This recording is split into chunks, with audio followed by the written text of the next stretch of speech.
3, 2, 1. And we are live in the present tense with Sam Stewart on 91.7 FM, WNJR Washington, and online at WNJR.org. Folks, we have got a great show lined up for you tonight. Last time on the show, we had on Angelo Fortini and Leon Middleton, linemen here at WNJ. Those boys picked up a big 50-7 win over Bethany on Saturday, and they will be taking on Allegheny in the homecoming game next Saturday. Tonight, we've got a great one lined up for you as well. My first guest on the show tonight is a junior from Beaver Falls, PA. This track and field athlete is a 3-time President of the Week and a former PAC Field Athlete of the Week. Last year, he won the PAC Outdoor Championship in long jump with a jump of 6.75 meters, making it his third PAC championship in this event. In addition to the title, he also won the PAC Field MVP. Everyone, welcome on the show tonight. My first guest, Nate Sciarro. Nate, how you doing tonight? Good, man. Good to be here. Appreciate you having me, for sure. Dude, I'm glad we can finally get it worked out with baseball and your busy schedule kind of going on at the same time. We can never get it worked out in the spring, but I'm really glad to have you here tonight.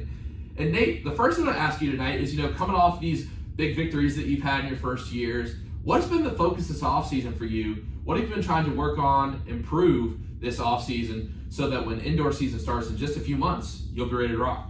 Man, it's really just about getting the body ready. I know being a college kid, we kind of take the summers a little light.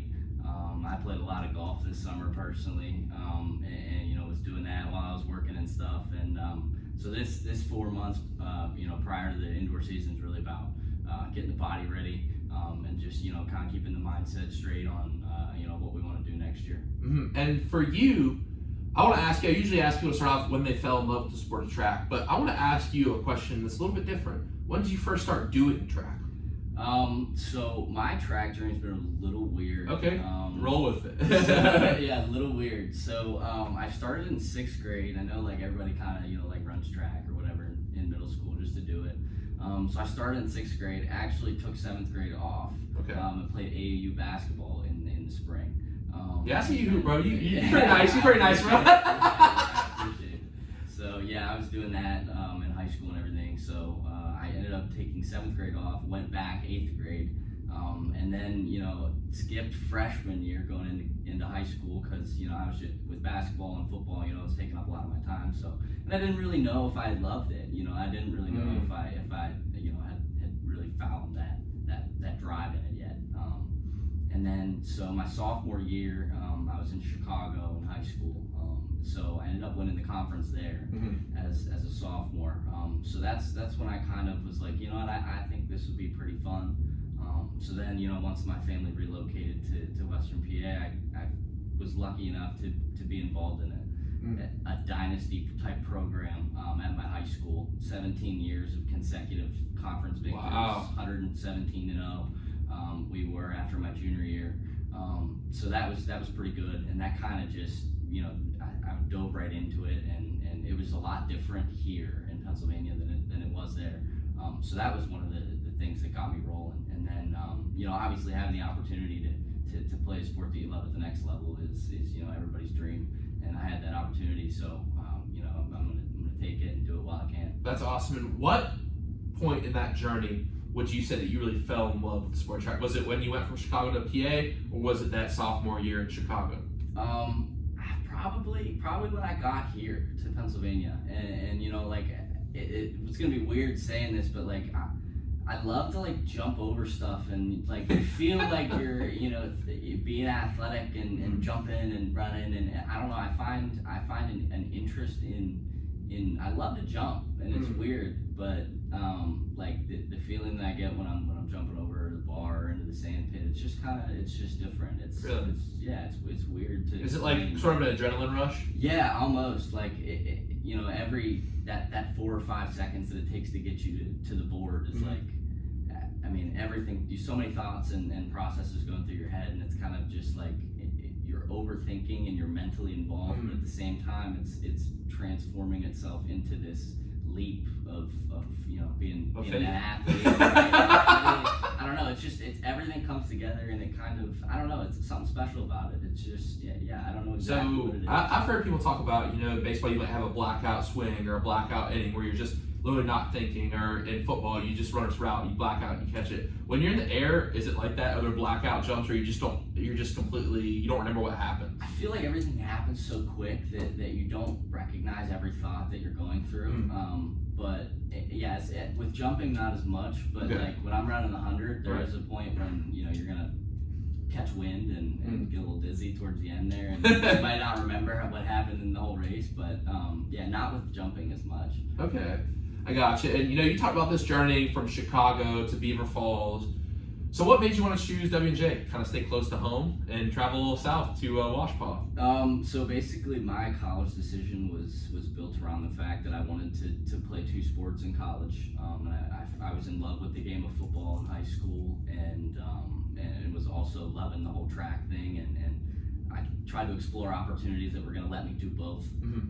And then obviously, things change in your career, and I'm no longer playing 2 sports, but that was the whole reason why I came here was, I got involved pretty heavily with Coach Sirianni in the football program, and they were all for the dual sport athlete. Yeah, Nate Sciarro loves that. He gave him the show he loves. People run track. So that was a big thing. Was they were very, very welcoming about the whole 2 sport thing, and that was kind of what made the decision. I got you. That's awesome. And Nate, if you had to give advice to a freshman who came to you on the first day of track practice and say, what is the biggest advice you could give me for being a track and field athlete under Coach Workman, what would you tell them? It's not that complicated. Track. I've never heard that answer before. Okay. Yeah, it's and I'm gonna actually, Andrew Bauer is a freshman this year. Yeah, hey, shout out Andrew. He just put me on with some guests earlier. Shout out Andrew. So he's a freshman jumper that came in, and he's kind of been working out with me, and we've been going through some things, and he started to realize that it's very, very, very technical. But we say to each other all the time, like, man, we're just jumping. Like, you're just running and jumping is what you're doing. Or if you're running an event, like you're running around a track, or you're running in a straight line. As technical as it gets with precision and form running and all this, you're running and jumping, and it's just, you're gonna have fun doing it. So you can't let the little things trip you up.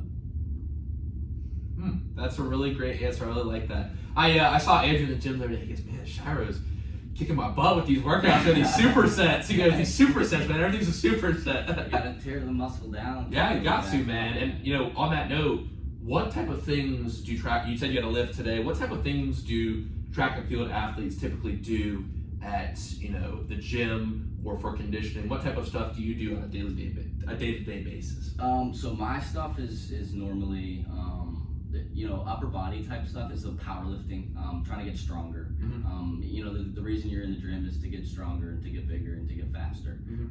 So lifting wise, lots of explosive movements, power cleans, plyometrics, things like that. And then Wednesdays are my plyo days. So that's hurdle drills, box jumps. What's your favorite plyo exercise? My favorite,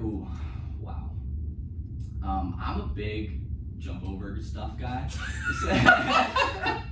So I probably, one of my favorites would be progressively high hurdles. So you do 3 heights over like one, consecutive jumps. Yep, over one, onto, over the other one, and then onto a box, and then a drop, and then a drop sprint after that. So immediately drop it from the box and explode right off the ground into a sprint. So it's kind of a big thing when you talk about the drop box, and like even just dropping and just setting up to a base, dropping and jumping, dropping and sprinting. For those who haven't done this exercise before, and even I used to do it. Back when I worked on my speed more back when I ran the bases, and I got to go cover first base. But for people who don't know, what is the point of those drop activities? Because I see people doing that a lot. I see the basketball team doing it, the track and field team doing it. What is the point of the drop activities? So it's basically to just train your fast twitch muscle fibers. Okay. So basically, when you explode in any way, or when you activate like a running type of motion, you're pressing all of your weight and momentum, and you're getting that momentum from the ground. So those muscles being activated immediately on the bounce and transferring that momentum into a stride is basically what it's training. Just kind of getting those muscles ready to be worked extensively. I gotcha. And you talked about being explosive, and when Gianna Savannah came on, they kind of talked about how to track meet you can have a lot of weighting. Obviously, you do a lot of events: triple jump, high jump, long jump, sprints. What is your warm up when you first get to the meet, and how do you stay warm in this god awful Western Pennsylvania weather in between events? So it's if it's outdoor, obviously indoor, it's probably a little warmer. Right. But let's just assume outdoor for right now. So when we first get there, my meets are pretty different. Some weeks I'll just be long jumping. Some weeks I'll be high jumping, long jumping, and triple jumping. Some weeks we'll run a relay or stuff like that. So it kind of changes. But for me, I like to warm up and get a little loose at least once before I do my actual warm up before I jump. Okay. Because when you get on the bus, you're sitting on the bus, the body gets stiff, and it's sometimes hard to get back, physically and mentally from sitting around all the time. So I like to at least get the blood flowing a little bit, not either when we first get there or at some point like shortly after, just before my actual warm up before my event, which will probably take place, I would say, anywhere between half hour and 45 minutes before jump time would be when the warm up starts. I gotcha. And for you, doing these 3 events, sprints. So you've won the most awards in long jump, but do you like long jump the best? You said you like jumping over stuff in general. So triple jump. Well, I guess high jump would be where you're jumping over something. Right. So is high jump your favorite? High jump is not my favorite. No. Okay. So high jump I actually I don't do very often. Okay. So in the conference meet we kind of just we bundle everything together and everybody does everything to try to score as many points as possible. Okay. So I'll end up doing a lot of the events at the PAC championships. But before that PAC championship date last year, I hadn't high jumped in 3 months, maybe one time at Teal. Okay. So it's something that we, I always have in the back of my mind, and I love doing because I jump over stuff, and that's pretty cool and it's fun to do.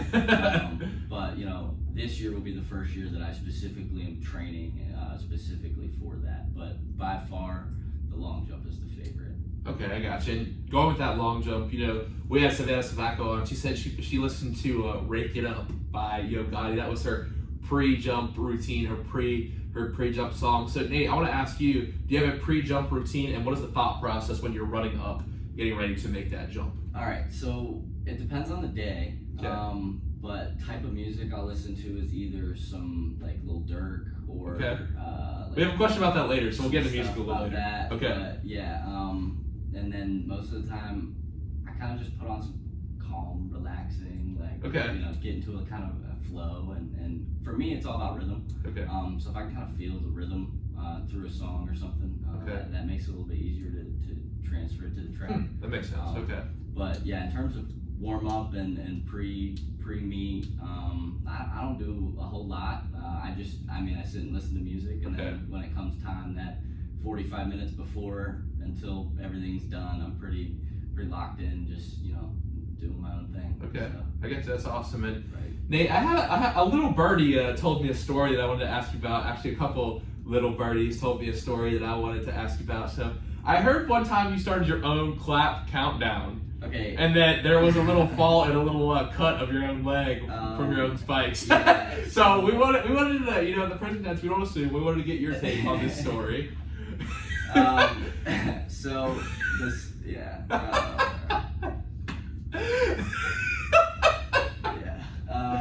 the little birdies told me I had to ask. Yeah, a couple little birdies, I bet.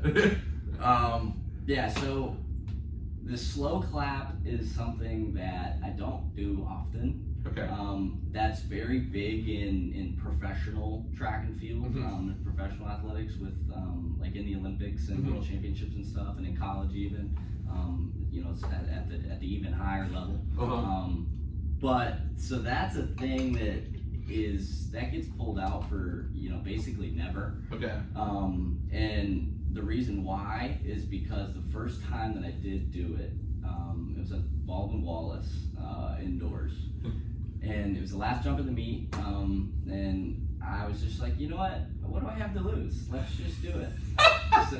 So I threw my hands up and I started the slow clap, and I'm not gonna lie to you, it gets the adrenaline rushing. Like because it's all about rhythm and you feel it, and if the people in the audience are doing it right, they should clap as you approach the board. They should get faster and faster and faster and faster, and they did a great job, and I got too hyped up.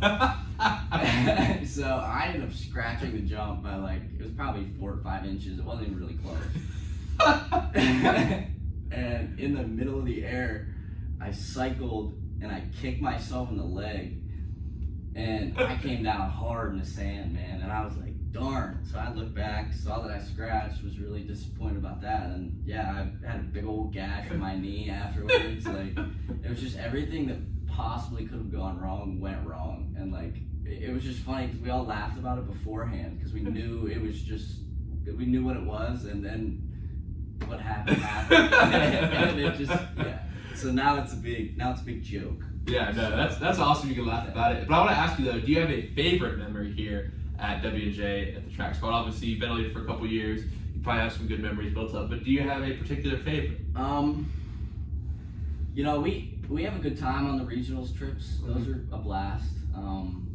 We're not doing them anymore, I don't think. But those were pretty fun, indoor and outdoor. Those were some fun trips. But probably if I had to come up with one memory. It's tough. I know. It is. It's tough. I'm gonna probably say that the outdoor high jump championship last year was probably the best moment. Okay. Because it was very unpredictable, and it wasn't really supposed to happen that way. Mm-hmm. And we got down to it, and it was me and Declan left, and we were like, dude, we did it, 1-2, we're in. Like, this is what we came here to do, and we got the job done. And you know, so you put the bar up and you go at it, and we both went at it, and I somehow got up over it, and it was just because I just hadn't that was the last thing to happen that day was that. That's awesome. So that was pretty and talking to my mom in the stands afterwards, like she was like, what just happened? And I was like, I don't know. And so that was pretty cool. So yeah, that would probably be the one. That's awesome. That is a really great memory. Thank you for sharing that. I appreciate that. Nate, do you have one particular track and field athlete that you've enjoyed watching that kind of inspires you, or you would say is your favorite track and field athlete?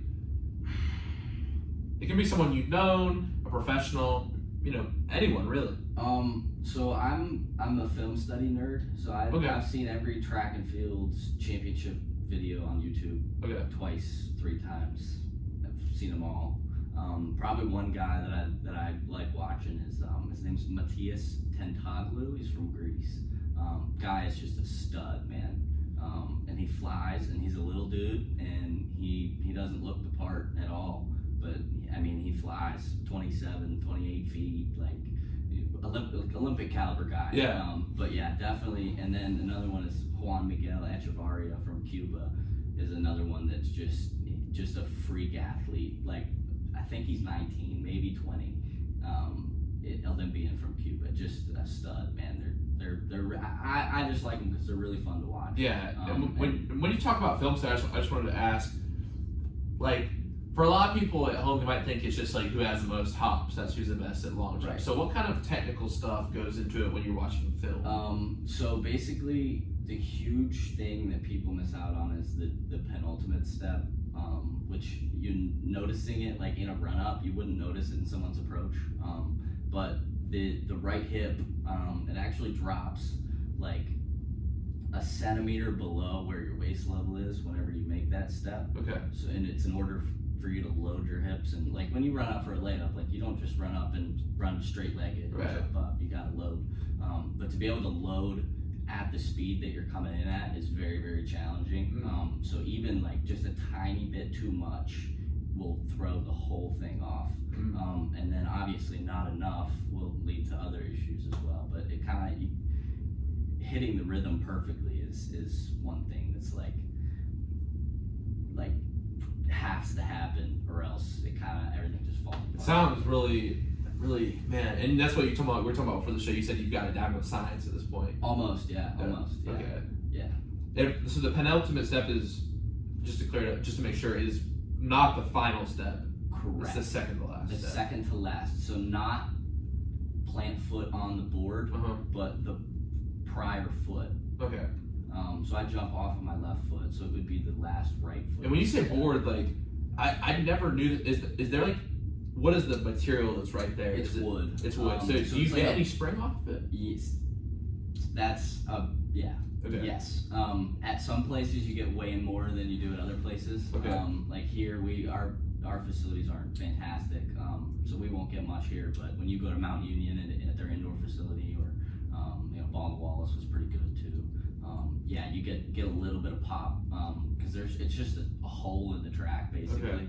There's just inserts that drop in, and it's most of the time like it's a wood board that's coated in some sort of plastic material, and then it does jolt up a little bit. Okay, I gotcha. Yeah. And Nate, switching gears a little bit, I want to ask you: is there a person who you would say is really essential to your journey? You wouldn't be sitting in this radio studio doing your thing in track, doing your thing at school without this person. You wouldn't be the person you are today without this person. Both of my parents. Okay.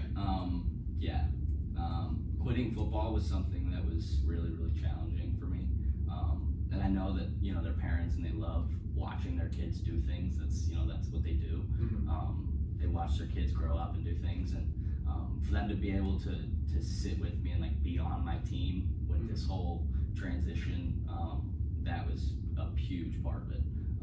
And I mean, the amount of drives to practices and to games, to tournaments. I mean, my mom drove down like 2 hours from home to come to the meet at WVU by herself. My dad was out of town. So like just little things like that. Yeah. Like you sit back and you think and you're like, wow, like they do way more than you could even ask for. So Wow, that's awesome. Thank you so much for the answer. I really appreciate it. And we've talked about a lot about the athlete part of student athlete, and I always say we're athletes, dude. But that's so true. Yes, it is. But I gotta ask you, Nate, what's your major and minor here at WJ? I have no minor. Okay. I am a business major, business administration. Okay, cool. And what did you plan on doing with that? I don't know. That's why I chose the major that I did, because I knew that was something that was kind of a general thing. Gives you a lot of knowledge on a lot of important aspects in society, so that you can kind of take the tools and figure it out afterwards. That's kind of my plan. I'm a college kid. I'm an athlete student. So to be completely honest with you, the only thing I was thinking about when I was coming to college was what number am I going to be wearing in football or whatever. But afterwards, I kind of just want to have a degree to come back on because I don't want to have a plan right now. Yeah. That's really stressful. There's no reason to rush things. Right. No, that's an awesome take on it. What's your favorite class you've taken here at WJ? Ooh, man. I like as much as I hate to say it, I like my history class right now. As much as I hate to say it. Like, as much as I hate to say it and admit to it, because like the people in the class, like we all have a similar, feeling. But I'm gonna be honest, like it's a really good gig. What history class? So it's History 270. It's actually U.S. history through film. There's a History 270. Who teaches that? Kent James, Dr. James. I have not. I do love film though. We're gonna get to that a little bit later. Yeah. But I took film form and genre with Dr. B. Very cool class. That's what type of movies you watching there? So they're all U.S. history movies. The Patriot. We're watching The Patriot like two or 3 weeks. Yeah, like 2 or 3 weeks. Yeah. So we watched The Last of the Mohicans. Okay, I've never seen that. Is that a good movie? Yeah. It was really good. Okay. Chinatown. I've heard that's really good. That's pretty good. Is that it's set in the 1970s, like the war, right? Yep. Yeah, I need to watch that. Yeah. What did you guys watch it on? He might have it. Okay, I need to watch that because I heard. I listen. Do you know who Edward Norton is? He played the guy in Fight Club. Okay. He played the original Hulk. Okay, right. Yeah. So I was listening to him on Joe Rogan. He was talking about how like Chinatown is like just a classic like American film. Very good. Like, okay, I gotta check it out. So so Last Mohicans, Chinatown, and what else? We watched. We're soon to watch All the President's Men. I've seen that. I believe that one's a Watergate. Oh, I haven't seen that. Okay, I gotta check that out. And then there's a couple other ones. So yeah, just watch it, then write papers. So yeah, Monday we meet from Mondays, Wednesdays, 1 to 4. Watch the movie on Monday, and then there's so he provides some historical readings to go along with the movies. So then we'll do probably they're anywhere from 60 to 100 pages. Answer 30. Wait, the readings are 60 to 100? Yeah, they're not terrible though. They go back pretty quick. Some of them are really tricky to read. Jeez. But, you do the reading questions, and I don't want to wrap myself out here, but you skim and jump. And, Hey, you got a first and last sentence of each paragraph, right? Absolutely. Yeah, find what you're looking for. No, I got you. Hey, if they're offering for Jason William African American film and literature, dope class. We watched Black Klansman, Defy Bloods, like a lot of movies by black directors like Spike Lee. We watched 12 Years a Slave, which is cool. They're all kind of dealing with American history, but kind of through the different lens that we don't talk about as much. So yeah, dude, that's really cool. I got a little bit of a, actually no, let's go ahead and ask it now. So this is a new one I'm adding to the show. Usually I ask it a little bit later in the show, but for you, Nate, what is the one movie that you would say is your favorite and why? Wow. You're the guinea pig. You're the first person I've asked this on the show. Wow. So I was gonna say, what movie would you watch for the rest of your life?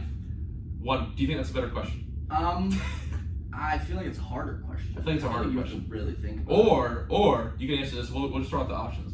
If you could be one fictional character, who would that character be? Or is that too hard? You gotta help me, Dave.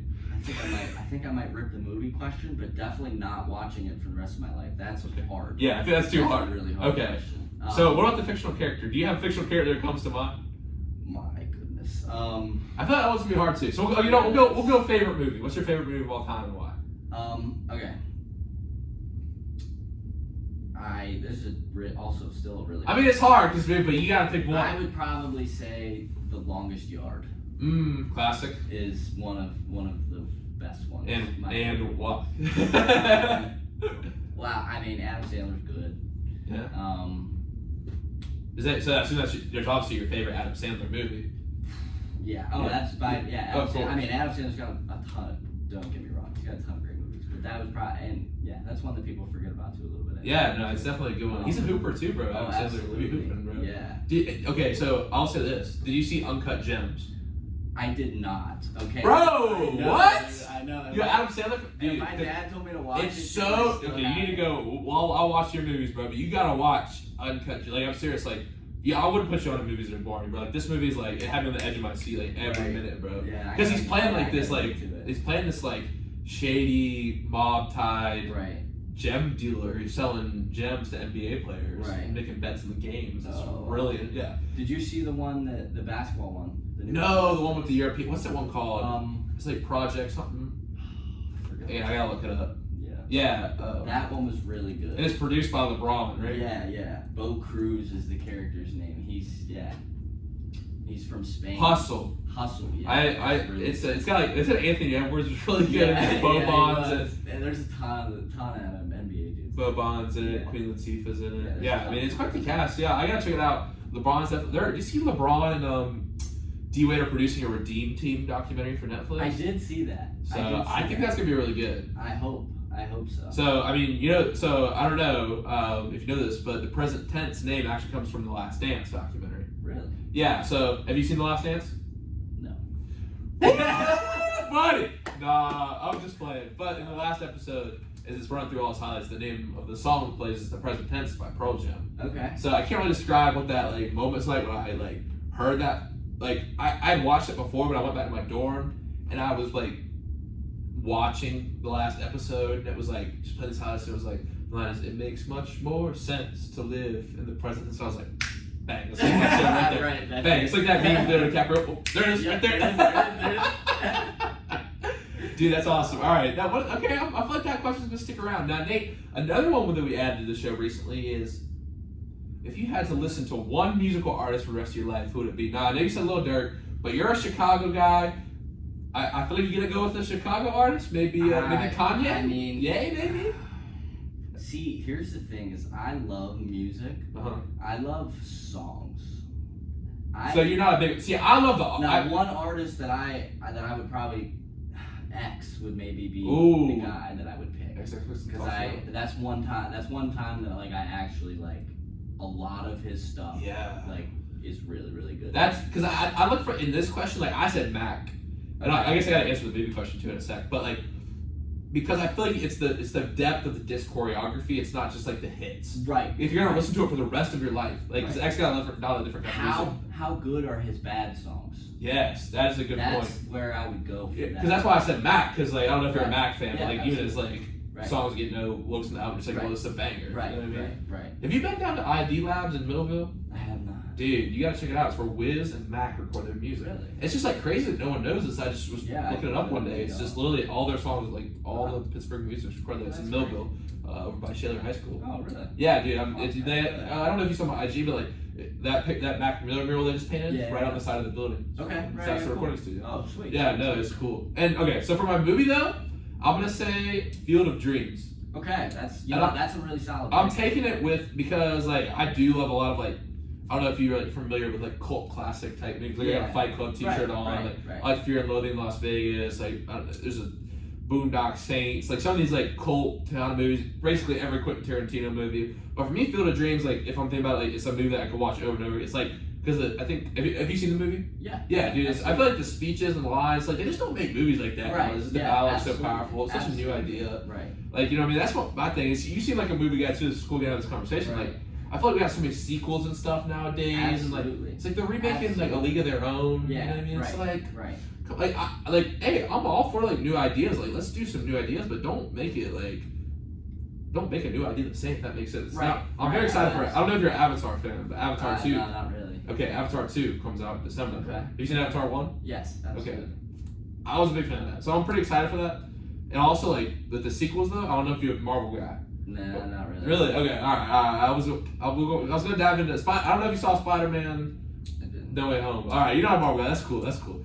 But Dave, my next question is, and it's a question that I've added a season ago. I like asking is if you had a free Saturday and money wasn't an issue. Let's say you had however much money you wanted to do these activities. What would you do on this free Saturday? No plans, no commitments. Money's not a problem. What would you do? How specific do you want me to be? Specific as you want. Now, I'll run through the examples of people. So, my favorite on this season is Jackie Flesher said that she would get a really fast car and race a cheetah.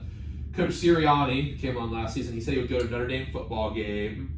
Klonk said he would go to Hawaii with the soccer team. Jaron said he would go to Las Vegas with the football team. Okay. I think I'm gonna take me and my boys and our fathers, and we're gonna go play golf. Golf, okay. At probably Augusta. Pebble Beach. Oh, that's a good one. Now Augusta would be breaking every. I mean, that's not even just money's not an option. Yeah. Like that's breaking every rule of ever. No, that's. I mean, okay. and there's no societal rules. Okay. So then we're going to Augusta. Absolutely. Okay. So I went to San Diego to surf this summer, and I did a hike at Torrey Pines. Okay. You did it at Torrey Pines. Beautiful. It's weird because like you literally like you're walking the trail. And it's like the trail goes down to this little like kind of canyon with the you know how it is on the West Coast with the grainy sand on the cliffs and stuff. And you go up and you come back up and you look this way. There's just like all this green. Because San Diego is basically a desert. Absolutely. And then you just see all this green. You just see all this green. You're like, what? Beautiful golf course. We literally talked about that in my history class. Like you just Are you talking about Torrey Pines? No, just like all desert golf courses in general. No, yeah, it's interesting. Like it's just dead, and then there's just so much green. Like the amount of water that takes to keep that irrigated in a desert is just bizarre. It's very. What's that one? The Waste Management. Yeah, so that's in Scottsdale. Yeah. But that's where they like make all the noise. Right. Yeah, absolutely. But like, it's all desert except for the golf course. It's just like. It's crazy to think about how you can just plop something right there. I mean, I guess you can AstroTurf anywhere. Yeah, but man, that's real grass. But that's real. I mean, that's it's really crazy to think about. Are you a good golfer? Because your free Saturday's golf. Like I assume you're pretty good. I'm gonna So I don't know if you know anything about like a handicap or whatever. Yeah, I was friends with a lot of golfers. My papa plays a lot of golf, so I know I'm saying the basics. Yeah, I'm about like a 6 or 7. So I'm not like fantastic, but my ex-baseball player buddies from high school, I handle them pretty well. But I can't beat the old man. Can't beat him. We've tied once. Oh, really? Other than that, I think I'm 0-10. Really? Yeah, and I went to high school with some really, really, really good golfers. State champion golfer the same year. The other kid was 4th place, so they were 1 and 4 from the same team, and they are just, I mean, +3 handicaps, like just ringers.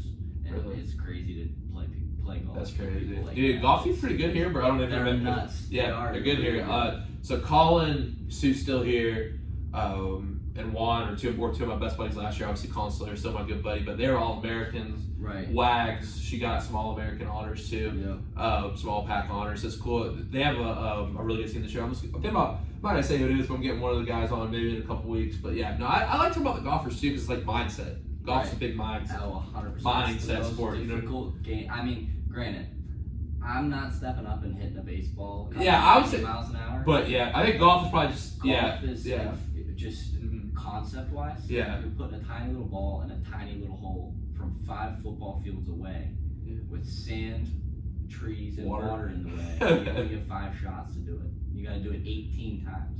That's crazy. It takes 4 hours. Yeah, I'm not. Right? I went to the boat pack championships last year. I love because I think it was Ogletree the women's was at, Yep. and it was that was the men's. Yeah, and then I went to their home match at South Point. Yeah. So no, it's cool because it's like I love hiking, so it's kind of like if the course is really beautiful, you're just like hiking and just like watching someone hit a small ball. But it's funny when Colin came on, he goes, we did these like skill questions. I'm like, so if someone wanted to improve their drive, what would you tell them? He goes, quit.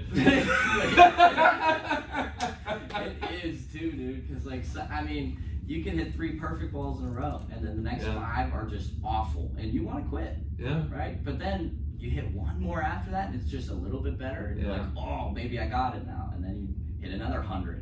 Right, and then it just time flies, and that's literally how I got addicted to it. Really? Like you hit 1 shot, and you're like, well, what if I did it this way? Yeah. And you hit another shot, then you're like, then you end up hitting 100, and before you know it, like you figure out every single type of way to hit this club, and it's like, wow, now I got to do it for 13 other ones. Yeah, that's interesting. No, I wish I just can't. I don't have the swing for it. I do love mini golf though. My dad unfortunately kicked me around this summer a little bit. I couldn't beat him, dude. I was up at 1 hole, like one of the last nights we played this summer.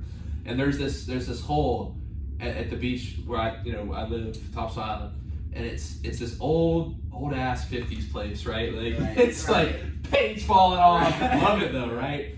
And there's this dog, or it's a cow. I don't even know what it is. I don't want to even think about it. And it's like left leg is like up in the air, so you have to hit it under its leg, hit it under its belly, and I hit that thing probably 7 times. I was ready to go like Happy Gilmore on the cloud, bro, like wing the putter through the dog's face. Bro,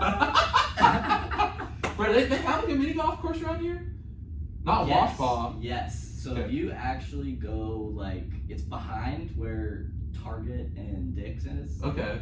Like up by Giant Eagle there. Oh, I didn't know that. Yeah, there's a driving range and a mini golf course. Okay, cool. I think that's the only one within like super close, but. Dude, I went to Sweden my sophomore year sweet.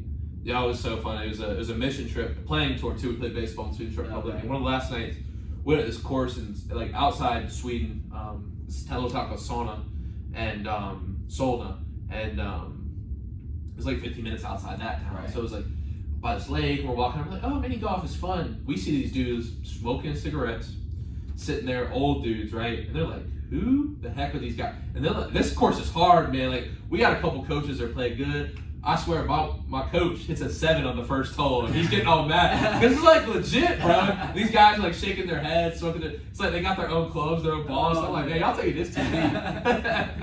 That's funny, man. Yeah, it's a good time. Yeah, for sure. Oh man, man, I gotta say, well, I was thinking of. Oh yeah, right.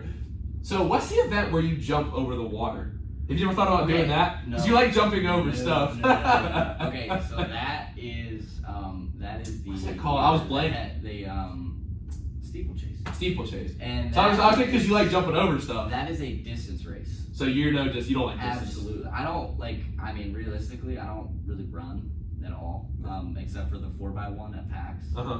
When we throw a relay in to try to score points, but throughout the whole year, I'll maybe run 1 or 2 races like the whole year. Really? Yeah, I just do all 3 jumps. And then we kind of alternate which ones we do, which weeks, and try to keep the body, in line. Okay, I gotcha. Now, shifting gears again a little bit.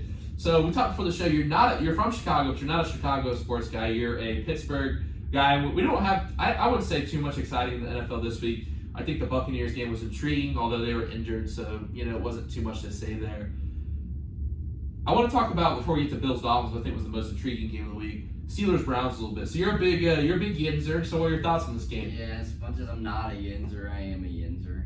Oh, you're a Yinzer, bro. But yeah, so I don't know. I mean, we're injured. Losing TJ. Yeah. I mean that hurts big time. I mean, statistically we don't win without him, so that hurts.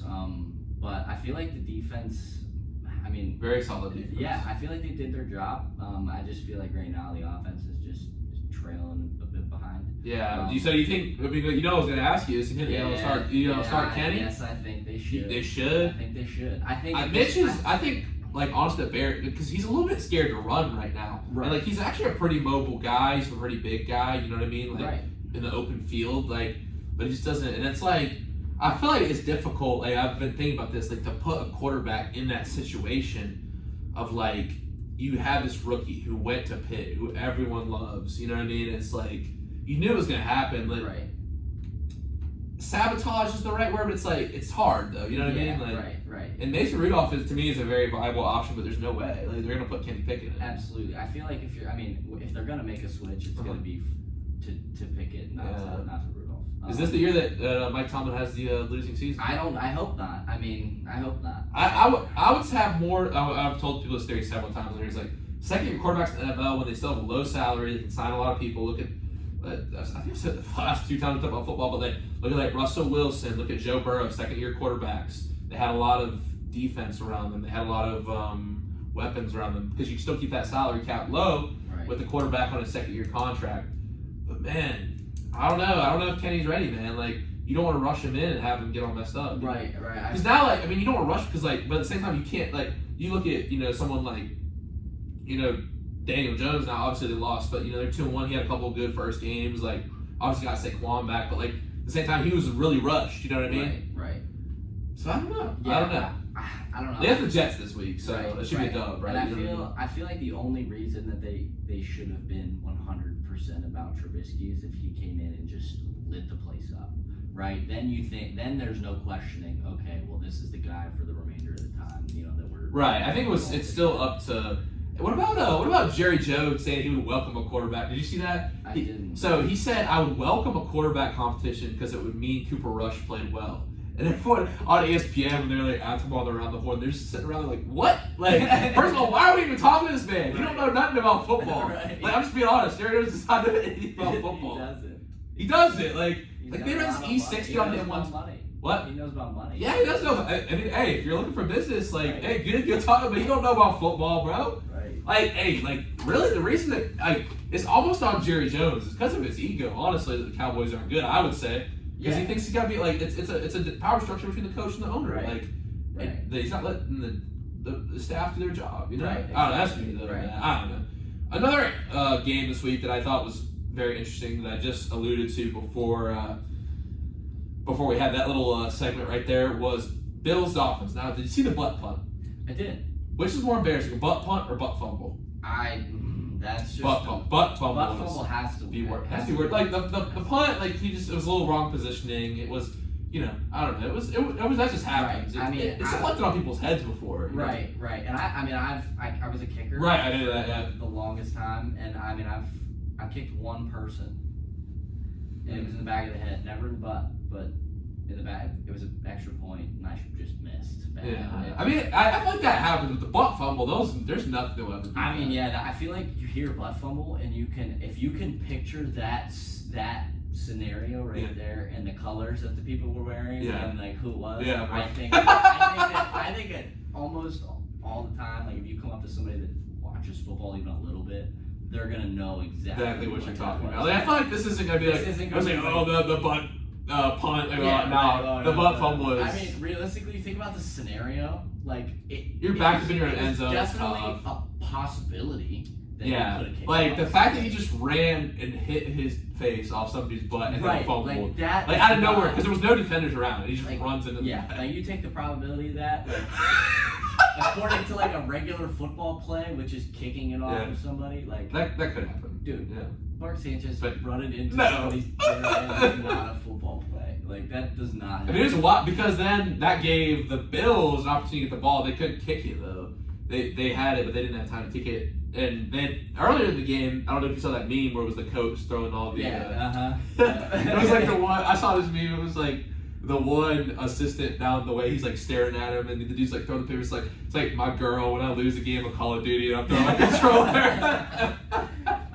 Man, it was crazy though, man. But yeah, I mean, to me, the Dolphins had the best receiving core in the league. Waddle, Hill. I just think there's at certain Buccaneers maybe when they're healthy. At certain point, speed kills. And they you know that better than anyone, bro. Absolutely, speed kills for sure, dude. That's a good segue, I think, to kind of get to our last couple segments here. Now, Nate, of course, it is trivia time here on the present tense. So I want to ask you, Nate, your trivia question for tonight. Now, this is really perfect. I love when this happens.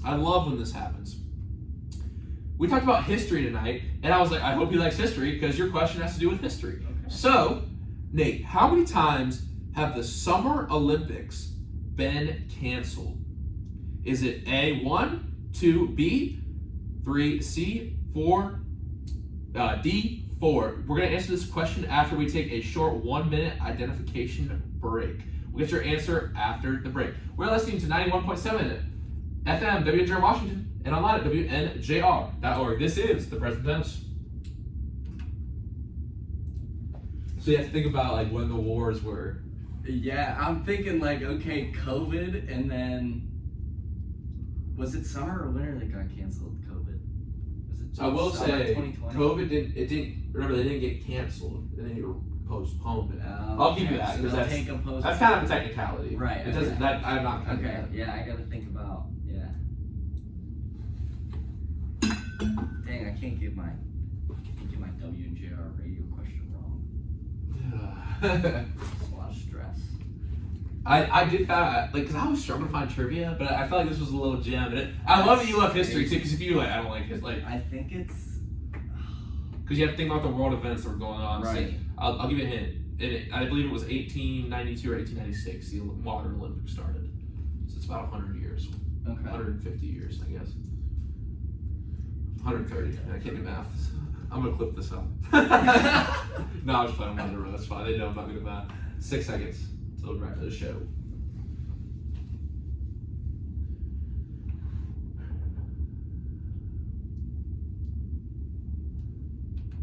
And we are back on the present tense with Sam Stewart on 91.7 FM at WNJR Washington and online at WNJR.org. Today we're talking with WNJ track and field athlete Nate Sciarro. And before the break, we did our trivia segment. So Nate's trivia question for tonight is, how many times have the Olympics been canceled? Is it A, 1, B, 2, C, 3, or D, 4? And Nate, your answer is? I think I'm gonna go with 2. Ooh, that is very close, but it's incorrect. It's actually 3.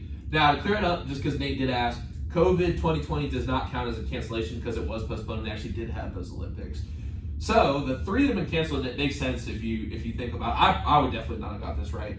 It's 3, Berlin 1916, okay. Tokyo 1940, yeah. London 1944. Okay. So yeah. 3. But hey, I found it interesting. I try to do trivia where it's like, hey, it's a good question. Oh, thank you. Well, thank you. I try. Nate, this has been really fun, and it's time to wrap it up. It's time for our quote of the day segment. Nate, what do you got for us tonight? All right, so I've got a couple actually. One was, one that my dad always threw to me when we were, kids playing basketball and in athletics and everything, and he always said, "Control what you can control, and let the game come to you." And he said it on the basketball court normally, but that's kind of something that you can interpret in a lot of different ways. That you can't let the little things get you down when realistically, what were you going to do to change them in the first place? So if you don't have that power, that control over those events or scenarios that happen, then you can't let them destroy everything that you've worked for or in something like that in that scenario. So that's one that I have from my childhood that's always kind of stayed with me, through everything. But another one was I don't know who to quote for this. That's all right. So Tim Noak was the one that originally said it. Okay. But Kevin Durant said it after he got drafted. Okay. A couple other people said Cool. it. It's hard work beats talent when talent fails to work hard. Which is, resonated with me over my young athletic career. And, there's always somebody that's better than you, and there's always somebody that's going to be working. So you just got to work harder.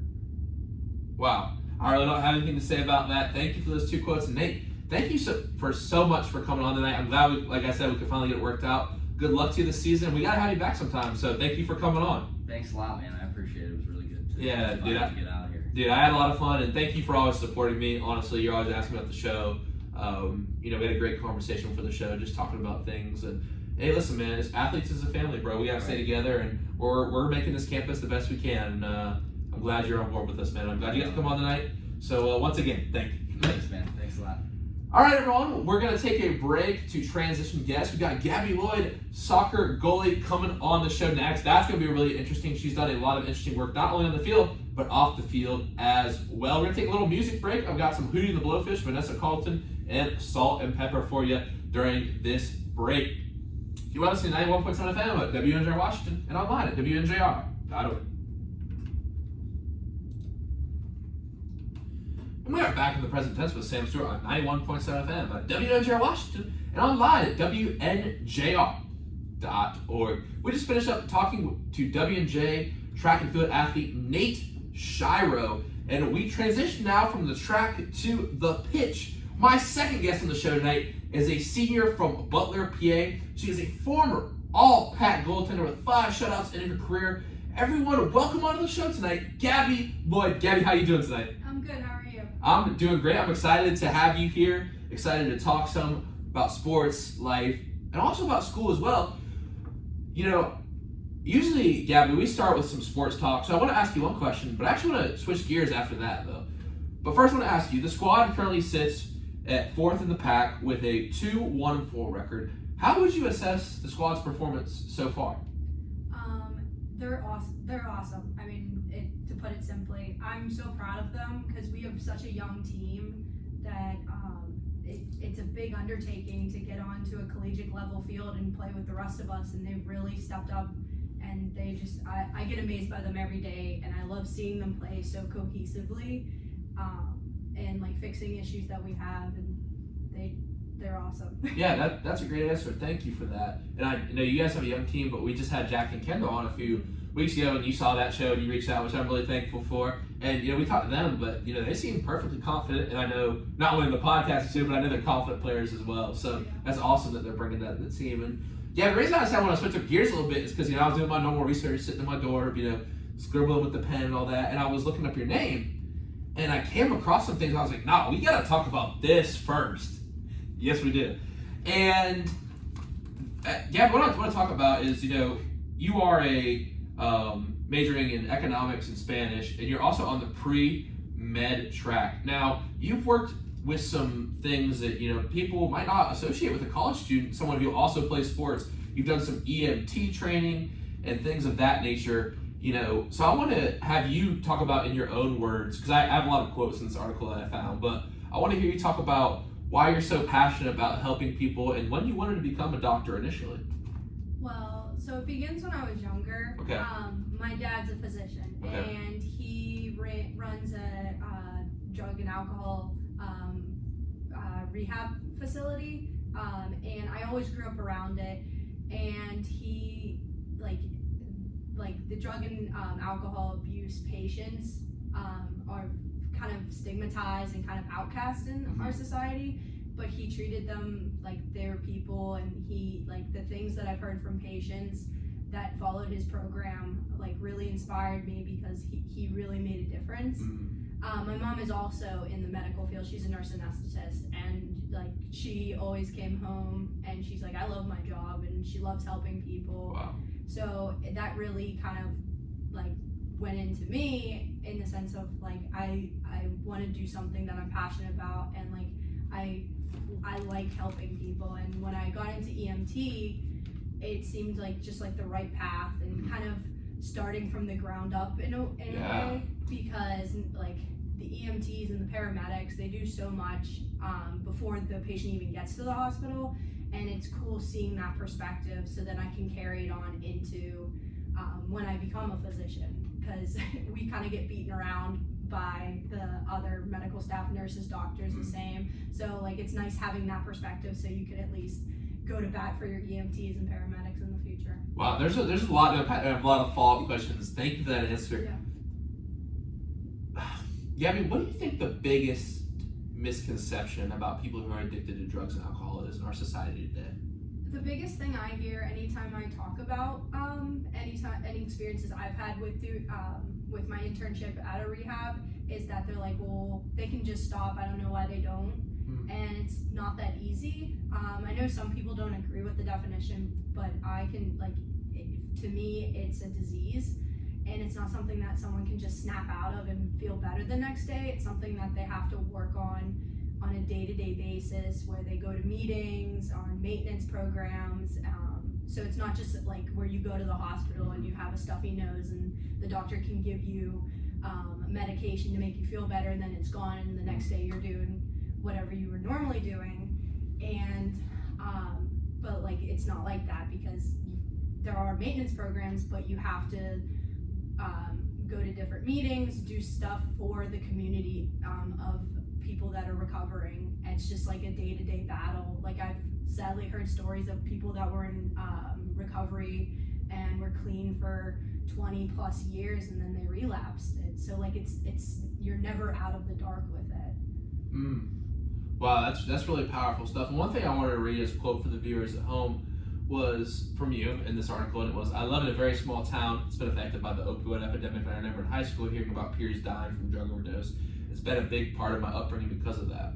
No matter what branch of medicine I go into, I'm going to be able to take the knowledge I'm learning here in my practice. A lot of people forget the opioid epidemic started with doctors overprescribing painkillers. So when you say you had firsthand experience about that, what experiencing the opioid epidemic, would you be comfortable sharing any stories about this, like Sure. people that you knew? The biggest one I remember is it was a girl that I went to school, and she was in my grade, and her brother, who was a couple years older, I don't know if he had graduated at that point or he was like a senior, but I just remember sitting in calculus, and we just hear over the radio that like so-and-so passed away. If anyone needs like the guidance counselors, they're there. And by then, like the rumor had already spread that this kid had overdosed. And like, although I didn't know her too well, it was still like a familiar name. And like, even past that, like I've definitely have dealt with patients that I knew talking to, and then I hear like months later that they died from an overdose. And it's so impactful, because like people can brush it off easier because they're like, they don't know someone that has gone through it. But being able to be like, yeah, I knew someone that happened to, or even when I've brought up the conversation to other people, they've openly shared their experiences with family members or friends that either are going through rehab now, or are clean, or have passed away sadly from from an overdose. And for those people, and I know a little bit about this just from just listening to some different podcasts and stuff, but I know that Florida was really bad with this, where it was like literally just like a line for like hundreds of feet of people just like trying to get these pills. It was like these doctors, they weren't even like looking at the people, they were just like riding it, with big pharma and trying to get a check and trying to make money off these people. So for those who don't understand kind of what happens with the opioid epidemic and how this problem got to be how to the point of really bad proportions that it is today, how did this start, and what do you think we can do to fix it? So to kind of put it in an easier perspective to talk on it, let's say I have really bad shoulder pain, and I go to a doctor and I kind of say, I'm having really bad shoulder pain and nothing's controlling the pain and I can't work because of it. So then the doctor will prescribe like Vicodin is an opioid. And so you start taking it and you start feeling better. And then you continue to take it even though you may not need as much, and like the dosage just keeps going higher because you keep telling the physician like, oh, I'm having even more pain, I need a higher dose. And then when the government kind of stepped in and was controlling physicians like this overprescribing, the physicians would see like, oh crap, this patient is starting to get addicted, I need to cut them off. And so they would cut them off, but just because the physician cuts you off and doesn't put you into like a rehab program, you try to find the next best thing. So you start buying Vicodin off the street, and that gets really expensive. So you go to the cheaper alternative, which is heroin. And so you start down that path, and that's pretty much like where the opioid epidemic has turned into. And like you can see that like in the beginning years, you would see like more like prescription drugs, Percocet, Valium, that kind of stuff was at the peak of what people were using. But now if you look, that it's turning into heroin, and at this point it's just fentanyl, which is a more potent version of heroin that people are using and buying off the streets. Wow, it is a big problem. And what do you think is the biggest thing we could do? I know you talked about, when you're a doctor, you want to be more careful when you're prescribing, really look at each person individually. It is a huge problem that keeps getting brought up in elections, and sadly, I was just in DC this summer. I noticed they have a lot of cities where it's like a spray. I believe it's a spray you can put up someone's nose that you can carry around with you, and it's like people, there's advertisements that you should carry around because just on the metro or the subway you can just see someone like this. It's become that bad of a problem. So for you, someone who's worked with people like this, who's trying to solve this problem, what would you say that the biggest keys for the people in charge need to be? Or even, you can even take it at the individual level and say what individuals need to do better. Well, I think the biggest thing with the people up top, that we need to destigmatize it, because the biggest thing is that like it's hard to find treatment centers if you're not like in the network, just because it's not like overly talked about and it's kind of kept hush hush. But on an individual level, what you're talking about is called Narcan, and it's this drug called naloxone, and pretty much what it does is like the opioid attaches to your receptors in your brain, and what this naloxone does is completely inhibits that them attaching, so it takes people immediately out of the from using the opioid into excuse me, into withdrawal, because that they're not getting that supply anymore. But like I highly recommend that everyone should carry it around, because you never know when you're going to need it, and it's one of those things that in the moment you're like, shoot, I wish I had it. And it like just getting the information and education out there among people, just like what an overdose looks like, what you can do, what are the next steps, what are the laws that protect you if you're currently using and your friend that you're with is going through an overdose. There are laws that protect you from getting arrested if you're using it, or if you're currently using it, because before like the Good Samaritan law got put in place, people would just kind of throw their buddy outside an ER and then drive off because they didn't want to get in trouble, and that was honestly the best case scenario, because most of the time they might just leave their buddy to die because they're worried about getting in trouble.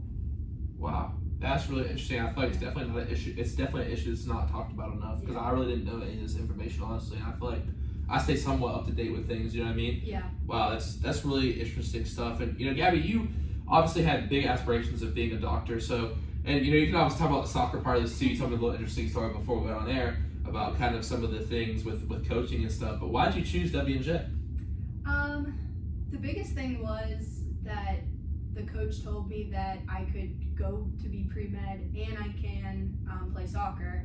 And like I was looking at some D1 schools, and like when I came up to them and was like, oh yeah, I want to go to medical school, they kind of like chuckled, because they're like, that's not going to happen here, just because of how much effort and time that you're putting into soccer. You're like, you can still do it, but it's just going to make it a lot more difficult.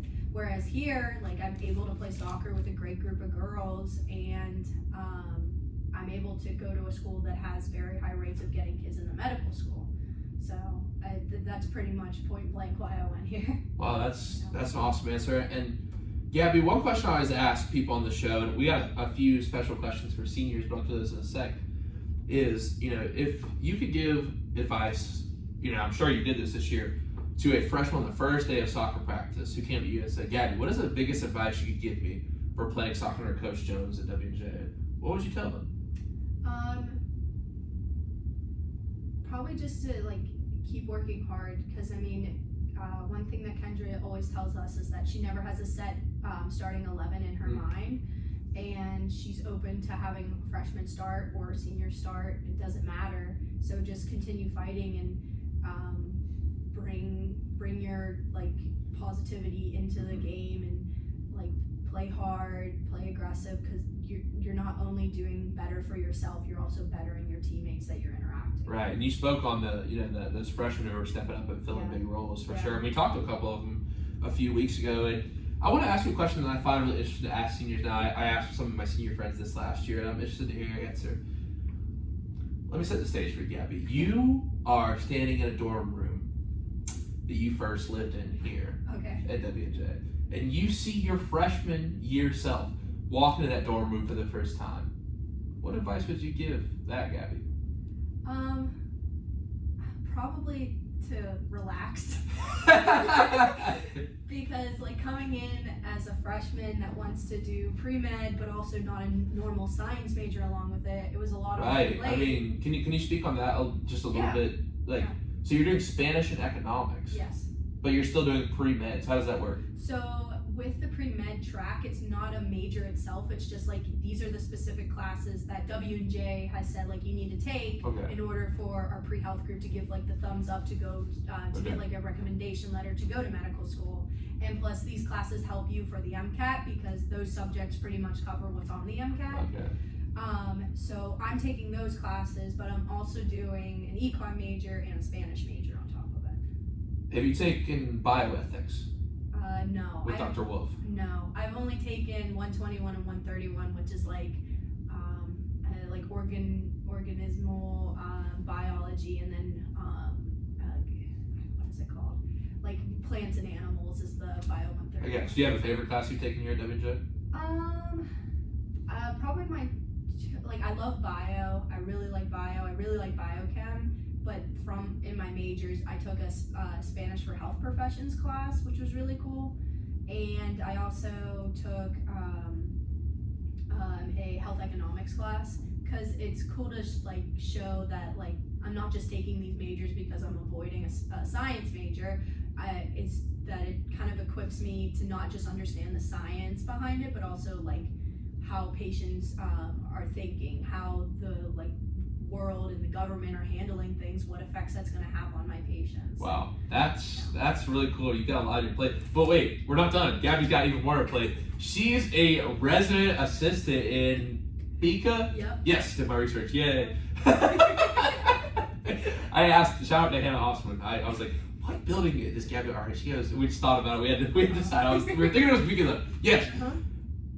So what is that like? So it's not, with all the open time you have, it's,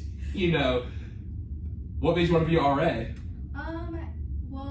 But obviously you have the benefits and stuff that come with it, But my boyfriend became an RA first, Logan, and he really liked it. And I was like, well, and then it seems like the RAs on campus kind of have they're kind of the it crowd in my head, and I was like, well, I want to be part of that. Hey, shout out to Camp Haven, you in the it crowd, bro. And I was like, I want to be perceived as that, and I think I have great skills that would help residents out. And so my first year was last year, and I was a new res RA, and now I'm BCA. Okay. So I've only been involved with upper class. Do you have any crazy stories of RA that would be okay for radio? Nothing. Thankfully I haven't gotten anything too crazy. Yeah, I'll knock on wood. Because the upperclassmen are a little bit more self-sufficient than the first years. A little bit. Yeah. I do clean my room when I get back. I'm doing laundry 2 weeks for real, but. But I don't envy any of our first year RA's jobs, because they work so hard and they do so much for the community. Yeah. but like my residents, they're very self-sufficient in the sense of like the only thing they really need me for is like toilet paper or trash bags. So I'm like, that's great.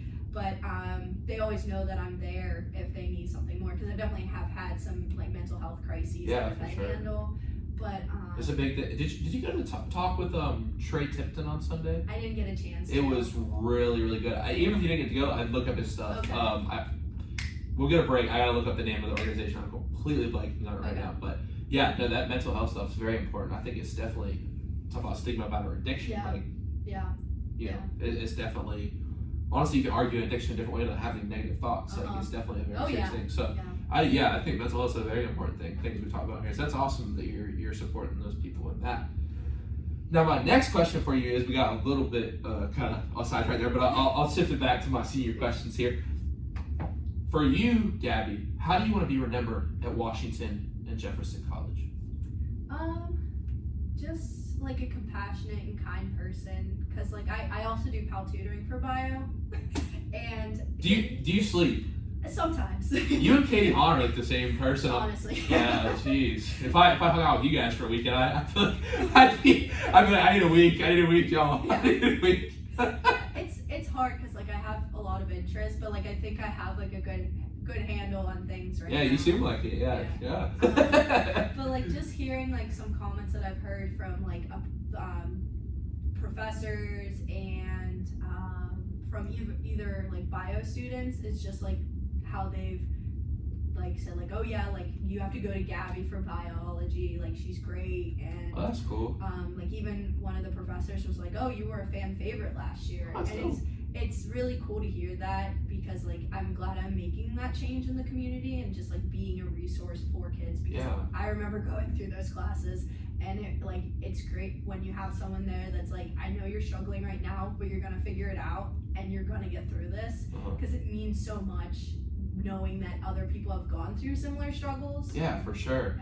I mean, that's the little personal. That's why I love this show so much. It's like, I mean, honestly, like, and we talk about the analytics stuff, we talk about life stuff too. Like, you know, people go through things. People go through struggles. People have missed shots. They have times they walk the bases loaded. They have games they let goals in. They have times they get injured. Like, we've had people tear up in here, and like to me, that's just like, whenever I go through something, I think, nah. Like, I'll be honest with you, like I haven't even told you what's on here. Like, for like the last season, this is season 5 of the Present Tense, and I told you this is episode 76. Like, I just got people like on my wall, like all these guests from the show, just like all these fun times we've had. It's like fun. But also, I realize like we're all just human. We all have stories. Like I always look up when I'm having like a bad day. I'm like, nah, all those people, like we're all going through the same things. All those people are right there beside me.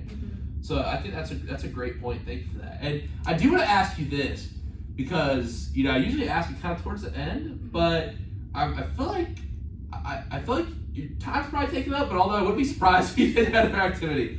So outside of doing Spanish, business, pre-med, RAing, playing soccer, and being a PAL tutor, what do you like to get up to on campus? Well,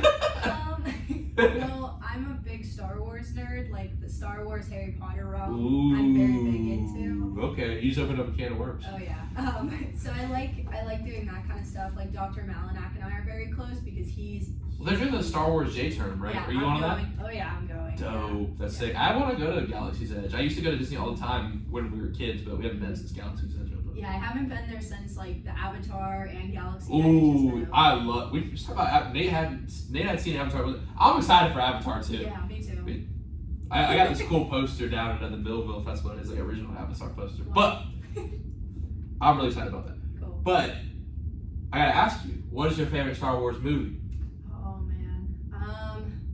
My opinion of you is gonna depend on this question. Well, I probably A New Hope. I mean, you can't beat it. I mean, yeah, you really can't, because like even though it's kind of cheesy when like you look up YouTube videos of like there's apparently a stormtrooper that bangs his head on one of the doors that open, like so like it's definitely cheesy, but just like it's amazing how this story created like a pretty much a it's a universe. Like, and it's like, I don't know if you know Carl Jung and the hero's journey. Like, you'd have to look at it. I'm not a psychology major, so I couldn't explain it super well to you, but like the mythology of how he took these like religious stories and, you know, put it into and it's cool because like Lucas, like he put himself as the main character of the story in a way. So I think that's really cool. The original. All right, so I'm gonna ask you the next question. And literally, we can talk about Star Wars lore forever because I love Star Wars. But I'm gonna have you rank the originals, the sequels, and the prequels. Okay. Oh, this is a big debate. It's once again my opinion of you hangs in this question. So I mean, the prequels with like Kylo Ren, like That's the sequel. Oh, sorry, the sequels. They kind of get pushed to the bottom. Okay. They're, like Good. Yeah, Good. they're like they tried, but it doesn't hit as well as the other ones. It doesn't. But I would have to put the originals first and then the prequels. See, I feel like I'd have to go with the prequels. I'm Really? gonna throw the Clone Wars series in there too, like the anime original and like the cartoon one. Okay. But I'm gonna say the last thing on the subject. I'm gonna say the spin-offs, like Rogue One. Yeah. Fire. I really like Because that. like Rogue One was good and Mandalorian. I don't know if you've seen the Mandalorian. Yes. Now here's my thing. We're talking about movies like with Nate, but if you try to give every little thing an origin story and like, because my dad eats up that stuff. He's like, oh, see how it connects together. I'm like, okay, not like the Han Solo movie was cool. Like, don't get me wrong, but like I sat there and watched it, but what did any of it mean? Like, also we knew he was a gangster. He's still a gangster. He just like shot some storms. You know what I mean? Like, it was cool. Yeah. And like we know how he got his dice because his girlfriend put it on. You know, like. But you know what I mean? Like, not everything has to have an origin. Yeah. I really liked the Obi-Wan series that came out. I watched a couple episodes. I need to catch up. I really liked that one because like everyone, like we watched. Sorry. You good? We watched like the documentary that they did on the really? Obi-Wan I series. didn't know that was out. Okay, It cool. recently came out, and it was really cool because like I forget the guy who plays Obi-Wan, but Ewan McGregor. Yes, Ewan McGregor. He was saying how everyone thought it was going to be a Obi-Wan and Luke story, but it wasn't. It's a Leia and Obi-Wan, and it's really cool because like in the originals, like you see that there's at least some connection between Obi-Wan and Leia originally, like when she signals for him. So it's kind of cool seeing how that whole realm got it. So I do agree that like not everything needs an origin story, but I really that is cool. Yeah, I did like the Obi-Wan episodes that I've watched so far. Yeah. But I do gotta shout the prequels just because the memes though. Yeah, love that's it. fair. I love that. Yeah. General Kenobi. Yeah. You need to make a Star Wars video show. I will say though, I don't know as much about Harry Potter, so I can't talk about that. Okay. But hey, shout out to J.K. Rowling. Like literally, like as an author, because I want to write, I want to be a writer. Like you really can't respect someone more than J.K. Rowling because like she really took this idea that she had, like I forget the complete. It's a really interesting story. I don't want to mess up all the details, but basically like to develop, like George Lucas developed this whole world that no one believed in at first. Now it's like you got a Harry Potter world at Universal, and it's like I don't know. I just think it's cool, like creators creating this sort of things. Like we're gonna get to music in a little bit, but yeah, it's the same thing. And I want to ask you a question that we just added on the show tonight, and Nate did a pretty good job at answering it. But I want to give it to you now. I said Field of Dreams for this question. What is your favorite movie and why? It's a simple question, but pretty difficult though. I'm gonna sound like a little kid, but originally my favorite movie was Lion King, and like it stands today. But now it's Coco. I have not seen that one. Oh my god, I love that movie. Oh, was that the one where? Okay. Oh, actually, I've seen parts of it. Okay. I didn't get to watch all of it. Yeah, I love that movie. Like my friends and I will watch it every once in a while, and it's a guarantee I'm gonna cry at the end of That's it. the one where it's like the Day of the Dead, right? Yes. Okay. Yes. Okay. Yeah, it's oh my god, I love it because it's just like family means a lot to me, and that's like the whole theme of the movie is like bringing family together, and so I really like that. That's dope. Lion King, also Carl Jung in The Hero's Journey. You can psychologically break that one down a lot too. But I'm gonna hit you with a different Disney movie right now that I don't know if you've seen. I'm guessing you have because you seem like a Disney person. Okay. Soul. Soul. Is that the one with the Jamie Foxx, and it's like little ghosts. Yes, I have seen it. That one is fire. Now I'm a philosophy major. There's a lot of philosophy in there. That's why I like it. But I thought Soul was really well done. Yeah, I think I cried at the end of that one. Yeah, I did too. I'm not even gonna like I was definitely like tearing up a little bit. But no, that's dope. That's dope. And now to shift gears a little bit from movies to songs, what is one artist that if you had to listen to them for the rest of your life, oh boy, you'd have to pick this person? Now, Nate said XXXTentacion. I said Mac Miller. Okay. Now, Jackie said Taylor Swift. Okay. Kendall said Cody Johnson, Okay. which is country, I want to say. But no, Jackie, we did a speech today on our favorite song. She did Our Song by Taylor Swift, and I sang it when she was on here. I was like, why don't you hop in and sing it? Next time you come on, we're going to sing it together, okay? But anyway, go for it. Let me think. So I like the big artists that are out, like The Weeknd. But like really what I'm into is the smaller artists. Like his name's Baby No Money. I don't know if you've heard his music. I've not. He runs like very similar to Young Gravy. So I'm big Baby No Money, Young Gravy, Swaco. I just went to Swaco's concert. I don't know. I know Young Gravy just because he's like a meme now for him. Yeah. I don't know. I didn't give up. No, I remember listening to it one time. The Beach Mom goes, "This, what is this?" I was like, "It's Young Gravy," and he's dating Addison Rae's mom. I think. Yeah, that's awesome. Yeah. All right. Okay. Sure. But like I just like those smaller artists because I've gone to their concerts and they feel so much more personal and like, the vibes like just so right because you're not paying thousands of dollars to be so far away that you can't even see their face. Yeah. And like concerts like Swaco, Baby No Money, like they have a smaller following, but like you can see them. They get personal with the crowd. Like I mean Swaco, like he had this board that he stood on and like he had the fans like carry him around, like kind of crowd surfing in a more literal sense of it. Huh. So it was really cool. That reminds me of my friend Kylie a lot. She'd always get these like, she's from Philly, and I met her. She was surfing. We met this summer. And she'd be like, yeah, I went to this rock concert, and like I was crowd surfing, and like we were just in the mosh, like ripping it, bro. And I'm like, yo, that's dope. Like, I wish there were more concerts in PA. But yeah, no, it's a great. Good. I run with Ambulance and Share, which is an ambulance company that covers all of Washington County. And over the summer, I picked up a lot of shifts because they work for Star Lake, which is a big like amphitheater place where a lot of concerts go to. And so I worked a lot of concerts over the summer, which is really cool because like you get to watch a concert, you get paid for it, and like of course you're gonna have patience, but like mosh pit type injuries, like or like heat over stroke. We definitely have that. Okay. There was one woman that was like jumping, like I think it was a Backstreet Boys concert too. And it's like this middle-aged woman. She was having a great time. And she was in like one of these private boxes and she was jumping and there's these metal side tables and she like stuck herself because she jumped up and like landed on like one of them. And like we looked and it was a huge gash on her leg and like she's like, how bad is it, and like I'm not trying to freak her out. I'm like, you have a decent sized gash on her leg, and she's like, she was kind of drunk, so she wasn't quite getting the message. But it was very impressive like how she got it. But yeah, I remember I worked a train concert and like man, I would have gone to that. Soul Sister and oh my god, I can't believe Jupiter's Drops from Jupiter. I love that song. Yeah, okay. It was really good because we didn't have any patience, so we literally just sat and watched a concert. So that was really cool. I also worked a Deadhead, or what are they called? The Grateful Dead concert. Yeah. So that was crazy. There was so many. Like, I feel like I would have fallen asleep listening to their music. I wasn't out watching it. I was in like the first aid station. Probably just a bunch of old people smoking weed. Yeah, we definitely had a couple people that like had never had like shrooms or stuff before. They were having a bad trip, so we had to come and pick them up. But it was really interesting.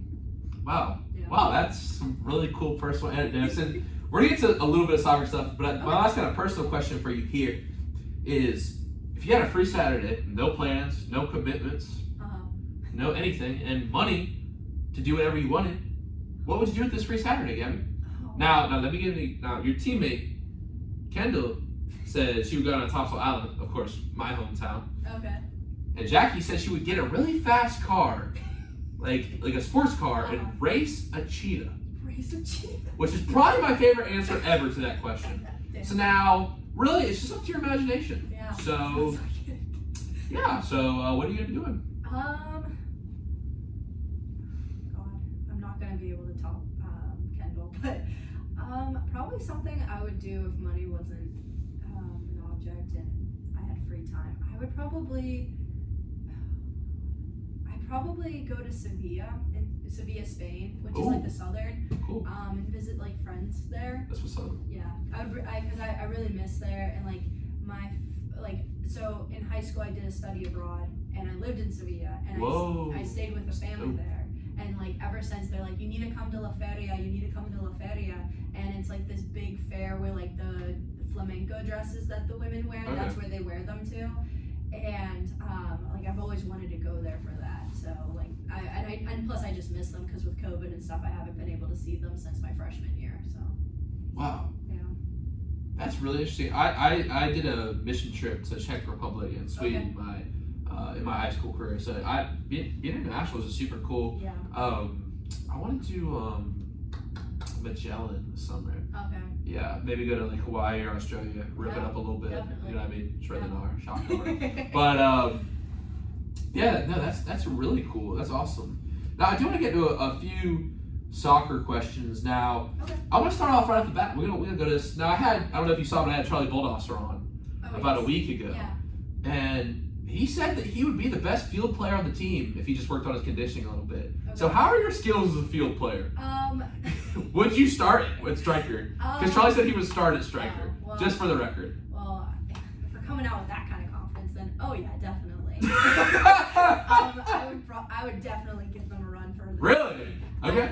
Yeah. Because I used to play striker, but I had to pick a position, goalie or striker. So I was like, I like goalkeeping better. Plus, I don't like running that much. Okay. So I mean, that was a big reason why. But I really like the striker position, and like I really like doing like when the ball is in the middle and everyone's like, it's kind of getting a foot on it but not clearing it. Like Yeah. that's where I really thrived, and so I think I would be more of like the brute force going into tackles and stuff. I got you. I probably would be leading the team in yellow cards, but Nice. No, it was funny. We talked about with Kendall. We were just talking, and then I saw her pick up a yellow card the next night, and I was like, hey yo, like that wasn't. She goes, yeah, it wasn't a yellow card. yeah. She denies. She has a second yellow card now. I don't know if you heard. No, I didn't. But yeah, so she still hasn't. She's still pleading her innocence with her yellow cards. That's awesome. Yeah, and like it's funny. Like I get that it's like upsetting to get a yellow card, but like we were all standing on the sideline like, yeah, that was a yellow card. But she comes off, she's like, no, I swear I didn't get a yellow card. No, that's funny. So why did you choose to play goalkeeper over striker? It's such a dynamic position in the sense of like no one does your job. Granted, it's also like I've always heard it referred to as like the thankless position, because like if you have a good game, you have a shutout, your team wins, everyone's always gonna look at your forwards because they scored the goals. Uh-huh. But as soon as you're losing, they're like, well, who was in net? Like, what were they doing back there? Yeah. So, like, I mean, it's a cool position, and like you get to do different things and like different techniques that I've had to like specialize in. So I really like the position. Wow, that's a great answer. And for you, was there one particular goalie that you looked up to growing up? I know Hope Solo was a big figure in women's soccer. Like, honestly, like I feel like for a lot of you guys, Katie, Carly Lloyd was retiring around the time she came on the show for the first time. Okay. So like she said that, like obviously like Jackie Canada's well, Abby Wambach. I believe if I remember right, Jackie said Alex Morgan. You know what I mean? Like it's all those women on the U.S. team definitely killing it for sure. But was it Hope Solo, or was there a different goalie that you looked up to? It was probably definitely Hope Solo, because she was going like, from what I remember, she was going through her runs with like World Cup play, and like Right. the women's team was really on fire, and like it was just cool seeing another like a female keeper being represented on that level, because like before, like you always hear about Premier League and like La Liga, and so you only see male goalkeepers, and like you can relate to them to a certain extent, but as a girl seeing a woman doing this, like it's really cool that like she was able to do that. Yeah, that's dope for sure. My next question is along similar lines, but in your experience, your journey, who would you say is responsible most for that journey? You would not be sitting in this radio studio, you would not be playing college soccer, doing the million other activities you do on campus without the help of this person along your journey. Who would you say that person is for you? Definitely actually my sister. Okay. Because we have like an 8-year gap between us, and so like even though we were old enough that we didn't get into that like sibling rivalry type stuff, and so we kind of like I always looked at her as like I want to follow exactly in her footsteps because she's super smart, super beautiful, and like I was like I want to be like her when I grow up. So like I was like I want to be on all the clubs and do all the things. And granted, like now like we completely diverge because she's very book smart. She was a band geek. She was the drum major her senior year of high school, and she went to Pitt, and she's also an econ major. But like I still look up to her today because we just have such a special bond, and like we always have each other's back, and so I can easily hands down say that she's my number one and that she's always supported me through any decision I've made. Wow, yeah. That's a great answer. Thank you so much for that. That was really powerful. And you know, my final question before we get to our kind of wrap up segments here is, what is your favorite memory at Washington Jefferson College? It can be on the field, it can be off the field. You know, chilling on the porch at Fireside, always with the boys. But what would you say your favorite memory is here at Dubjay? It's one of those questions where like I had something in my head, but okay, I know. So recently, the most recent one that's in my head is I was in a car with a fellow goalkeeper, Kalea, who's a sophomore. Amy was there, who I room with, Amy Toscano, and I think Sarah Snyder. She's a freshman. She was also in the car. Yeah, she's been. Correct me if I'm pretty sure I've been seeing her like going off. Oh yeah. Okay. I was about to say because she's been popping off. Yes. Really. I'm thinking of the right person. Yes. Because if she gets the ball, she got the handles. Hey Sarah. Hey, let's make it happen. You gotta come on the show. Teach me how to get my footwork right. You feel me? Like for real. Let's do it. Yeah. So we were all sitting in the car together. Just thinking about.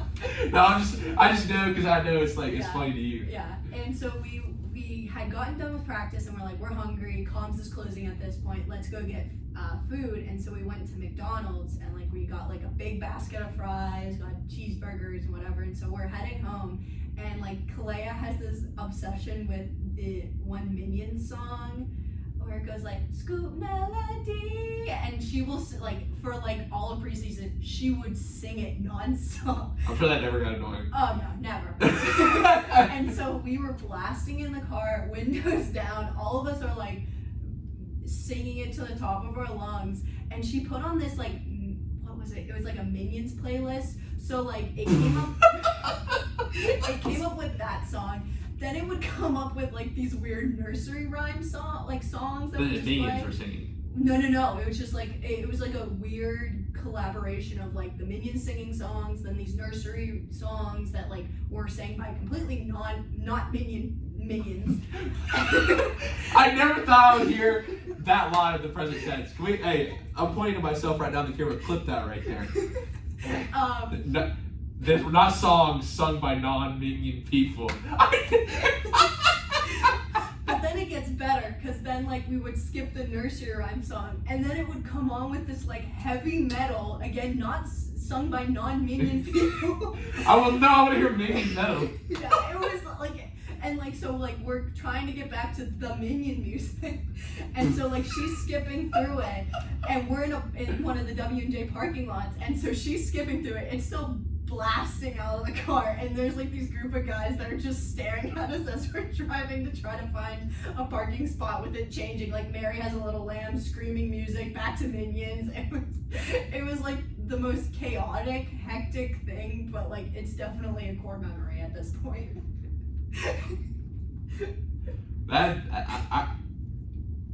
Wow, that's just. I don't know. I can't see you stop thinking about Bob and Stewart from the beginning singing metal music. I mean, it would have been better if they were the ones singing the metal music. Okay. But like it was just some I think it was a band called the Minions or something like that, and that's how they kind of got like slammed into this Minion playlist.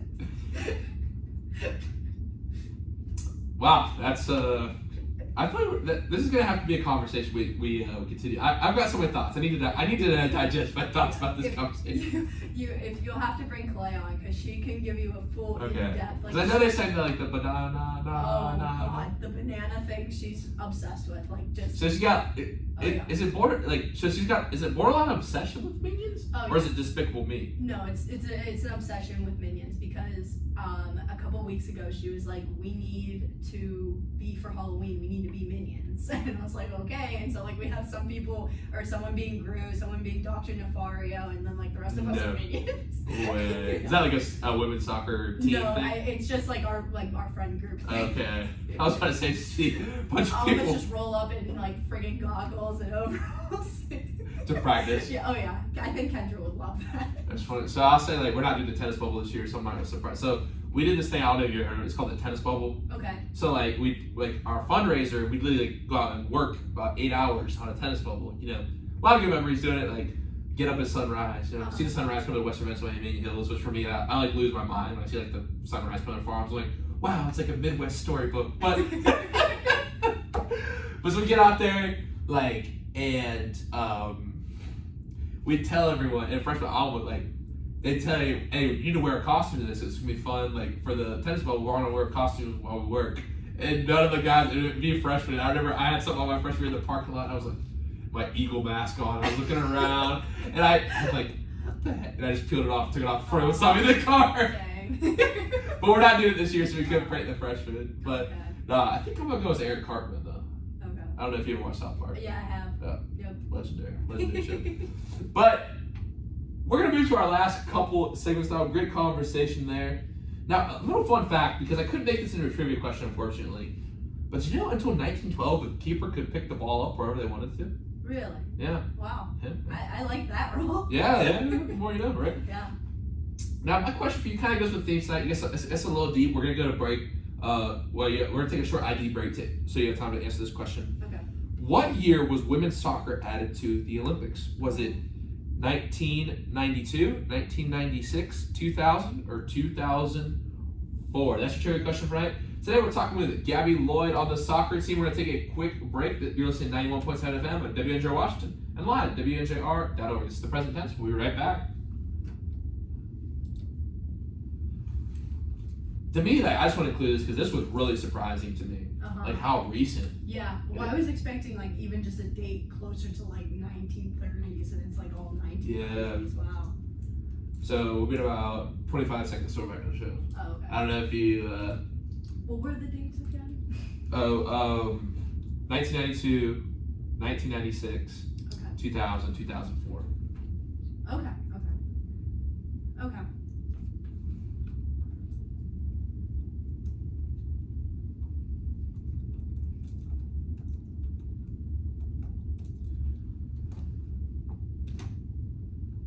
We are back on the present tense on 91.7 FM at WNJR Washington and online at WNJR.org.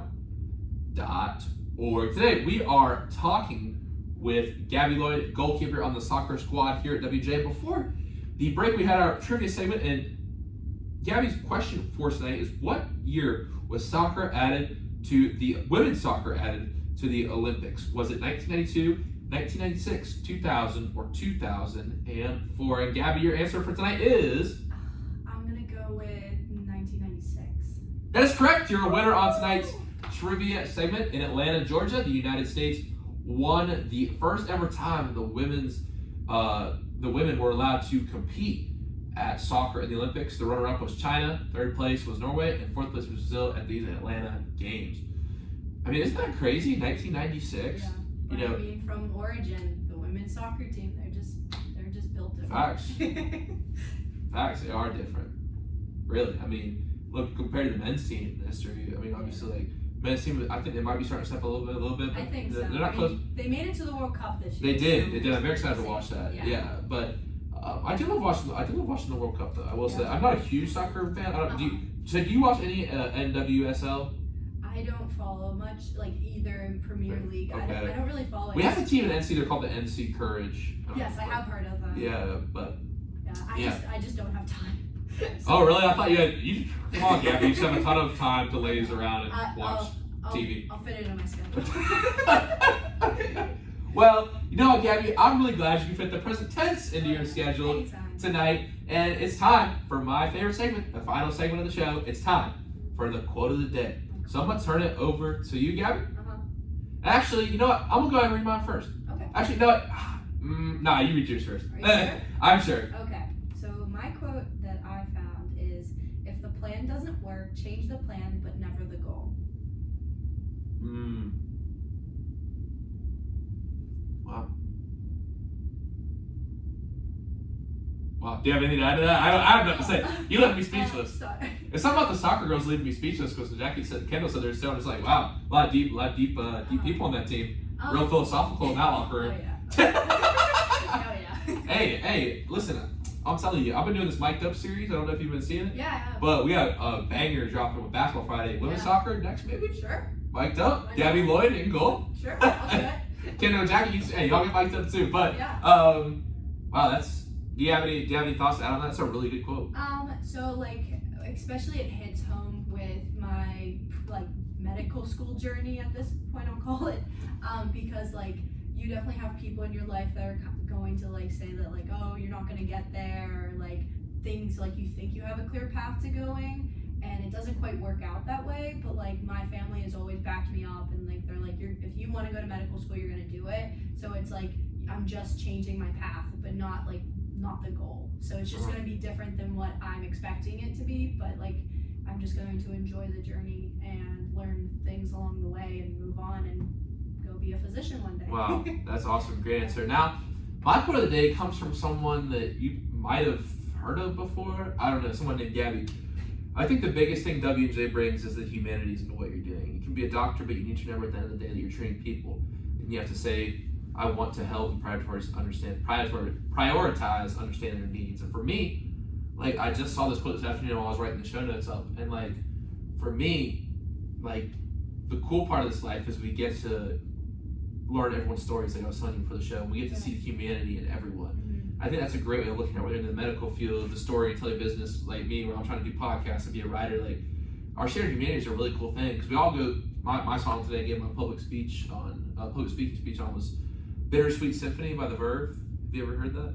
I think I You have. probably heard it. Yeah, It's yeah. the chorus with the violins is like really, it's on a ton of commercials and stuff. But I was like, man, like, you know, whether it's like happy noises, crying, you know, you laughing, like it's all part of this like symphony that we call life. And to me, it sounds really good no matter what the sound is, because that's just life. You know what I mean? It's bittersweet, and that's the beautiful, great sounding part of it. And the cool part of understanding how bittersweet life is that we all go through the same things. Maybe it's not the same circumstances, but we all have these similar human emotions. And to recognize the humanity in other people has been one of the coolest parts for me about this. Meeting cool people like you who want to advance the world, it gives me hope. It makes me want to push myself harder for real. So, you know, thank you for coming on tonight, and thank you for what you're doing. I look forward to definitely having you back at some point. Oh yeah, definitely. Thank you for having me. Yeah, thank you. It was a lot of fun, you know, for everything you said. Yeah, it was just a really good time. It's one of those shows where we just had so much fun with you and Nate. I don't really want to end it. Yeah. But unfortunately, it is time to wrap it up tonight. Now, no Thursday episode this week. We got Game 3 of the Red Black World Series. Sunday night, we got Haley Wahoviak and Lily Gearing coming on the show from the field hockey squad here at W&J. That's going to be a real fun one. Haley's been getting a lot of awards lately. Lily's been killing it too. Yeah, So- Haley's been killing it. I've been seeing Yeah, I it. know. Shout out. Yeah, Haley came on the show in season 3, so I'm excited to have her back with one of her freshmen. She's been really proud of how they've been playing and stuff. So yeah, no, definitely. Haley's a beast out there. I'm really excited to have her back. But until then, everyone have a great night. Remember to live in the present tense.